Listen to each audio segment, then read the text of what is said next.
Marilyn Monroe, nacida Norma Jean Mortenson, nació en California el 11 de junio de 1926. Hija de Gladys Pearl Baker, cuyo apellido de soltera era Monroe, creció toda su vida creyendo que su padre era Martin Mortensen, el ex marido de su madre, hasta que un día su madre le mostró una foto de Charles Stanley Gifford y le dijo: «Este es tu padre». Nunca supo a ciencia cierta quién de los dos era y creció idealizando esta figura. Su madre, Gladys, nació un 27 de mayo de 1902, 4 días antes que Norma. Esta cercanía de fechas configura, como ya vimos, lo que se conoce como dobles transgeneracionales. El sujeto tiene un ancestro con el que se ha establecido una conexión o lealtad inconsciente, una fuerte afinidad, y cuya historia tiende a repetir o reparar. Veremos que hay muchos patrones que Norma repite de su madre, como su enfermedad, sus divorcios, sus institucionalizaciones, etc. Gladys había tenido 2 hijos con su primer esposo, un hombre abusivo que durante el divorcio secuestró a sus hijos y los llevó a vivir a Kentucky.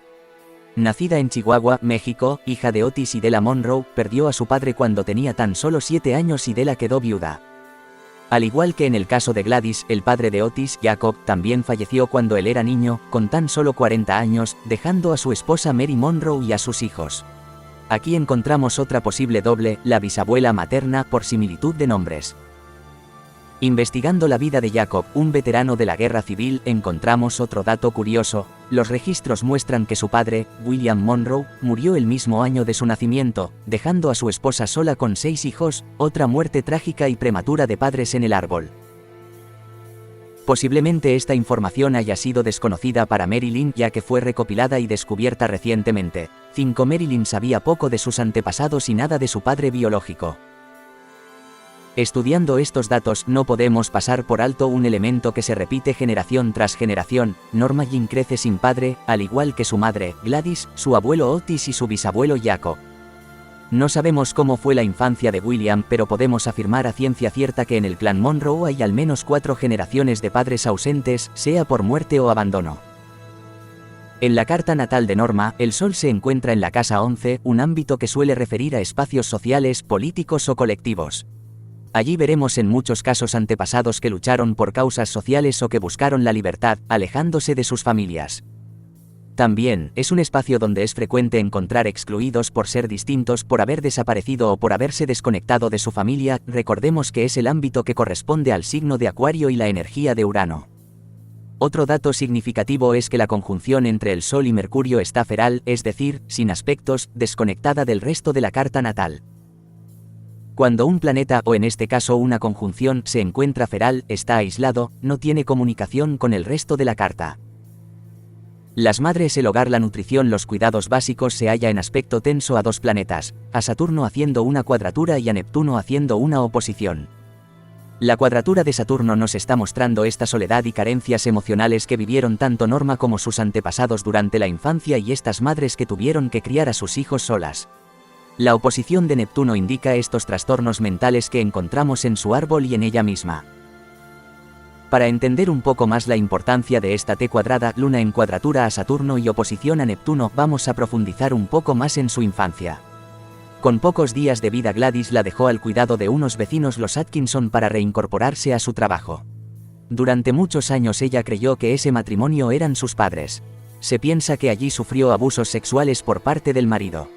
Unos años después la internaron en un orfanato ya que no podían seguir encargándose de ella y posteriormente la entregaron al cuidado de amigos y familiares por parte de los cuales sufrió abusos.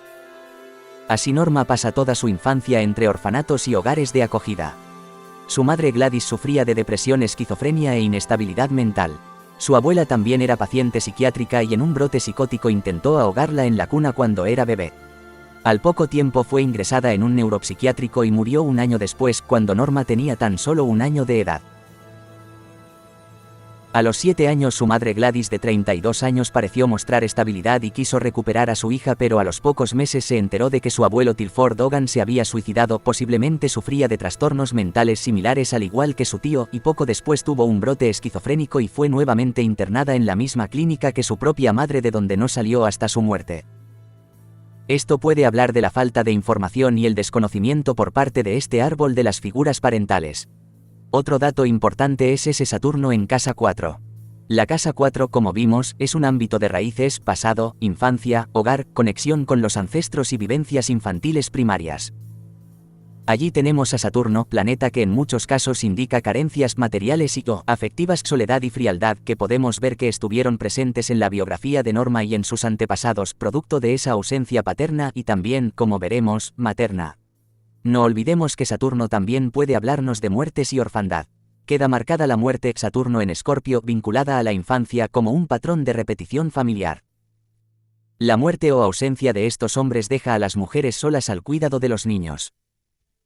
Aquí podemos ya comprender cómo opera esa luna en Acuario. Recordemos que en sus más bajas vibraciones y expresiones Acuario puede representar la locura, la desconexión, el abandono, la presencia, ausencia, la desaparición. Y así fue el vínculo con su madre, intermitente, errático, desorganizado, caótico. Su madre aparecía y desaparecía. La cuadratura de Saturno desde la casa 4 muestra esa orfandad tan presente en su biografía y, como vimos, en la de sus antepasados también, y la oposición con Neptuno desde la casa I nos habla de esa confusión que sentía Norma respecto a sus raíces, la falta de bordes y cohesión familiar, ese historial familiar y transgeneracional de enfermedades mentales, depresión y suicidio que ella misma también experimentaba y de los buscaba evadirse mediante los psicofármacos. Se cree que Norma sufría un trastorno límite de personalidad que no fue bien diagnosticado y tratado. Una anécdota cuenta que en un set de filmación la encontraron mirándose al espejo y preguntándose, ¿quién soy? Y, es que efectivamente, ella no sabía quién era. Ese sol desconectado, ese Neptuno en casa y ámbito de Leo, esa luna huérfana muestran con claridad esa falta de información sobre sus raíces tanto paternas como maternas. Incluso, a lo largo de su vida, tuvo muchos nombres. Norma Jeanne Mortenson, el nombre que le puso su madre. Norma Jeanne Baker, usó el apellido del último matrimonio de su madre, que ésta usaba. Norma Jean Monroe, apellido de soltera de su madre, y Marilyn Monroe, el nombre de pila, en honor a una famosa actriz de la época. Incluso, a veces escribía su segundo nombre con E al final y otras veces sin la E. Incluso, a veces escribía su segundo nombre con E al final y otras veces sin la E. Ese ascendente en Leo en astrogenealogía nos habla de su rol en la familia, vino a descubrir quién era, cuál era su verdadero nombre y apellido, a reconocerse en el espejo, a reconectar con su padre, a descubrir sus brillos y talentos propios, a cortar con esas lealtades ciegas familiares. Los ascendentes de fuego vienen a diferenciarse de su árbol, a hacer su propio camino.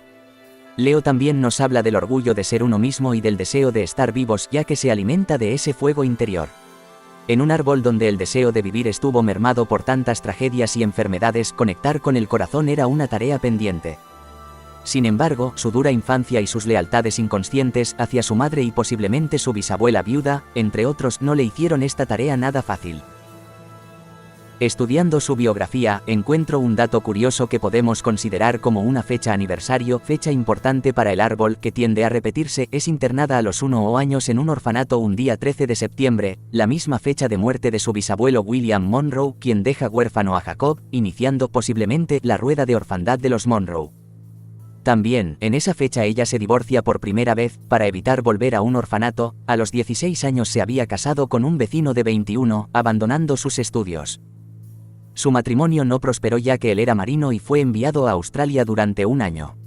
Además, ella cuenta que no tenían nada en común y se aburría tremendamente con él. A su regreso, le exigió que dejase su carrera artística como modelo, lo que ella rehusó, y esto condujo a su divorcio un día 13 de septiembre, podríamos decir, volviendo a quedar huérfana y sin familia a los 20 años. Esta fecha, que además coincide con mi nacimiento, nada es casual, también aparece en el clan de los Kennedy como fecha de nacimiento de Rosemarie, coincidente con la luna de John y ese grado 20 de Virgo tan repetitivo en su clan.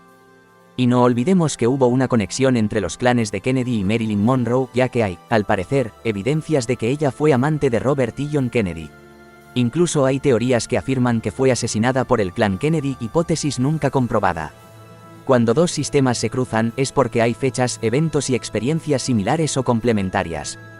Cada árbol necesita del ajeno, a veces para acompañarse desde las experiencias compartidas, otras veces porque uno le aporta al otro lo que necesita.